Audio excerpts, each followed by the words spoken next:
Hi friends, అందరికీ ఉగాది శుభాకాంక్షలు. ఏంటి నేను కనిపించట్లేదు అనుకుంటున్నారా? అదేమీ లేదు, మా అక్క ఉగాది పచ్చడి చాలా బాగా చేస్తుంది ఫ్రెండ్స్. అయితే ఈమెనే మా అక్క.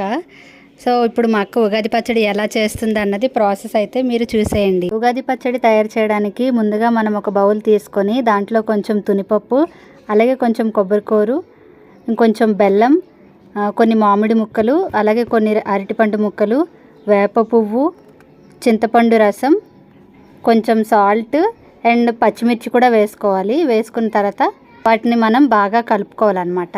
అంతే ఫ్రెండ్స్, ఉగాది పచ్చడి రెడీ అయిపోయినట్టే. సో మా అక్క స్టైల్లో అయితే ఉగాది పచ్చడి ఇలా చేసుకుంది. మీరైతే ఉగాది పచ్చడి ఇలానే చేస్తారా, లేదంటే దీనికంటే డిఫరెంట్గా చేస్తారా అన్నదైతే కామెంట్ చేసేయండి. ఇంకా లేట్ చేయకుండా మా అక్క చేసిన ఉగాది పచ్చడిని అయితే టేస్ట్ చేసేస్తున్నాను. వావ్, టేస్ట్ అయితే చాలా అంటే చాలా బాగుంది.